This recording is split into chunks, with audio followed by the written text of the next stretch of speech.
Welcome, ladies and gentlemen, to my new video where we're going to be going over 5 unique, a little bit more advanced tips to really help you out in Urgot. I've gotten to Diamond both playing mid, top, a little bit of ADC, and even some support Urgot. Now, if you have any questions about builds, items, maybe some more basic stuff, I'd love to help you guys out. Just make sure to comment down below. My goal behind this video is to make you a better League of Legends player, as well as to give you a better understanding of the champion as a whole. I'm only doing 5 tips because I don't like these videos to run too long. If you want to contact me directly with any questions, I'm going to put a link to my Discord in the pinned comments down below. And with all that out of the way, let's get into the video.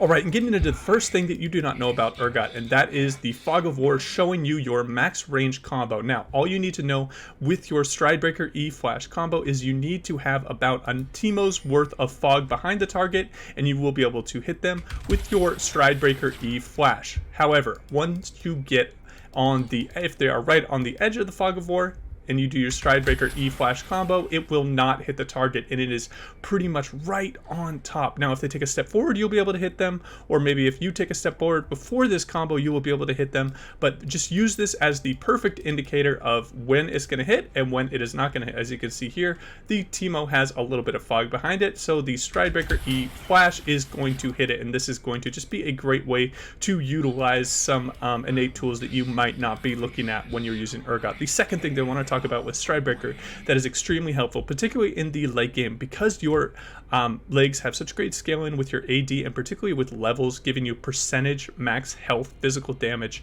Getting a quick proc on your second leg can be a very, very effective way to burst out a target with a decent amount of sustain, particularly if they're getting shields and heals and you have the Fear Beyond Death on them and you just need that last little bit of burst on the enemy target.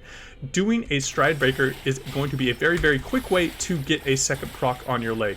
And the third thing that you can look to utilize when you're using your Stridebreaker is Stridebreaking into them, slowing them. So what this is going to enable you to do is it's going to allow you to get a lot of legs off very quickly because they're going to be slowed. Now, you want to be taking the absolute quickest path to make a circle around them to hit all your legs on the enemy champions with your W, so you want to be cutting it as close as possible, just like that. And then obviously you can be augmenting that with your Stridebreaker, slowing it down, make it even easier to do that nice little circle around the target, hitting all of the legs on an enemy, getting all of those on-hit procs with the extra leg damage, and really just start shredding the enemy. If you have any questions about these combos, you can hit me up in the comments down below, and that'll wrap up tip number 1 for Urgot.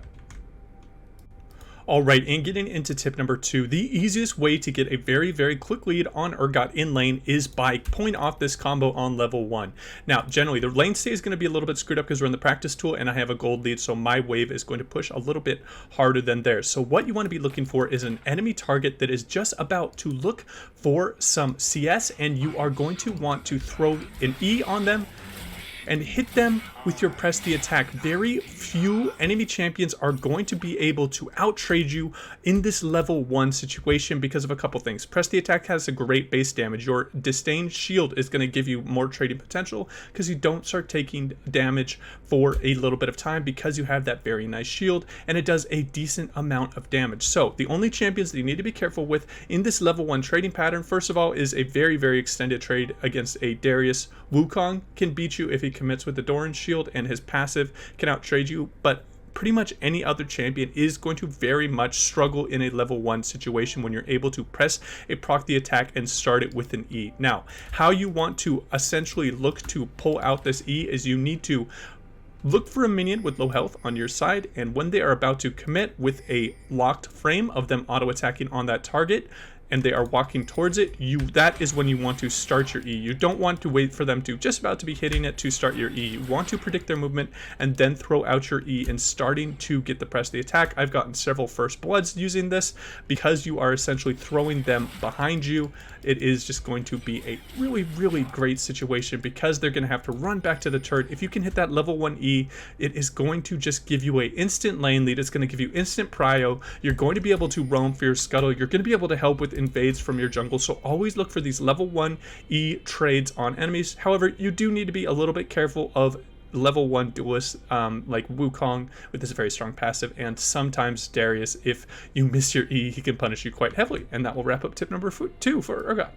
Alright, and getting into tip number 3, we are going to be talking about increasing your accuracy with your ultimate. Obviously, the absolute way to hit confirm every single one of your ultimates on champions, and the best way to play out this combo on very squishy champions is to do your Stridebreaker E Flash combo that we talked about in the first one, and then throwing your R on the stun target during that period of time. They are going to be unable to react. Now, all you need to know for this combo and hitting it is that you are always throwing the target behind you, so you always just want to have your cursor behind you when you are throwing your combo, and you need to do your R cast. As there is a little bit of a casting time, it is very loud, and people know exactly what Urgot's looking to do.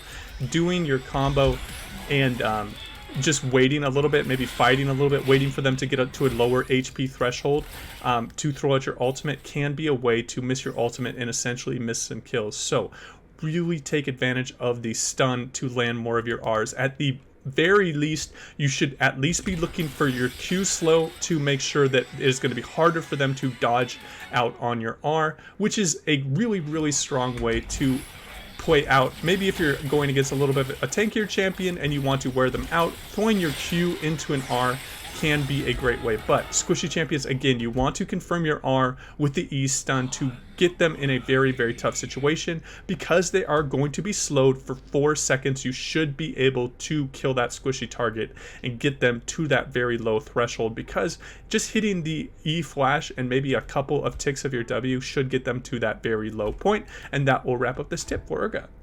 Alright, and getting into tip number 4, we're going to talk about a very golden rule in team fights. Unless you are absolutely sure that you can use your E-Flash combo and hit a champion and burst him out and kill him yourself, how you want to be looking to play out these team fights in general is you want to imagine the tether between you and your teammates, and the closer you are, the stronger it is, and they are going to be able to assist you getting your first Fear Beyond Death proc.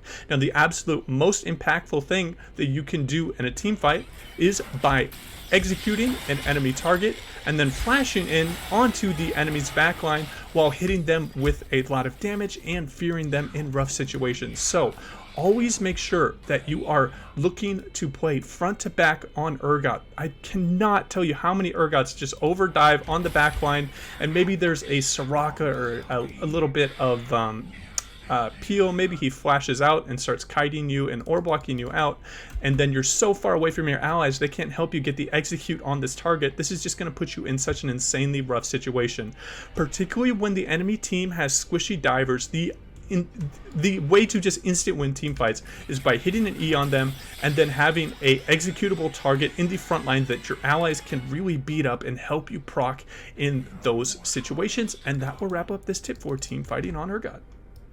Alright, and for the final tip, we're going to be talking about the easiest way to carry games, particularly in lower elo when people are not used to these type of play styles. So, the first thing that I want to talk about is when you are in a solo lane, you have an inherent level advantage over both bot lane and jungle, and your roams there can be extremely effective. The absolute last thing you want to do on Urgot is be pushed to tower and then just be waiting to get ganked, maybe harassing the enemy under tower a little bit, when you can duck into Fog of War and look to, particularly at level 6, this is the best time to sit in this bush and wait for an enemy jungler to start a camp, and then just get them in a very rough situation and use your ultimate level advantage, most likely an item advantage too, because you have access to solo lane gold. These are going to be great ways to affect the map. So again, once you have the lane pushed, you can look to attack the under-leveled jungler that you will be able to absolutely destroy with your Fear Beyond Death. You can always look for a mid-roam, particularly post-Stridebreaker, when you can help your allies so much because you are bringing a stun, a slow, a decent amount of damage. Looking for these roams can be quite effective. Now, this is going to be the most effective when you are playing Urgot, particularly when you get an early lead and you force a TP out of the enemy. Looking for TPs down into the bot lane is going to be a great way to punish the enemy champions that are not used to enemy top laners doing early level TPs to protect their allies. Now, certain lane states and certain enemy bot lane compositions are going to look for consistent all-ins. This is a great time to be looking for these TPs. For example, Tristana Leona, one of the most punishing bot lanes that can really get ahead and they love to dive in. This is a great time to be punishing their all-in nature by teleporting down to the bot lane and getting your bot lane ahead and getting hopefully what is a double kill or a bunch of resources out of your TP. That's going to wrap up my final tip, guys, for Urgot. If you have any questions for me, I love talking Urgot. I love talking builds. I know there's a lot of really inventive builds that I think can be quite effective. For example, I think that the Wit's End is really underutilized in very AP heavy enemy team comps, and then the Abyssal Mask that just got recently buffed, such a cheap item, great magic resist, and then giving a 15% increased damage debuff once you hit a disdain on an enemy target is absolutely massive, because generally that is the target that you're going to be wanting to do Fear Beyond Death on. This is going to be a great way to be both tanky, increase the overall damage, which is not increasing just your damage but your allies' damage on that target. Do not sleep on items like Wit's End and Abyssal Mask in very AP heavy enemy team comps. And now I'll wrap up my video, guys, and as always, guys, take it easy. No luck in your promo games?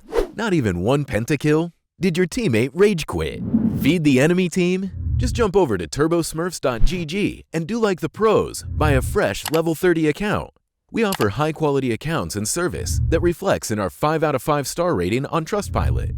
Not only that, but we also offer lifetime warranty on all our accounts and a daily loot box where you can win a free account. Link in the description.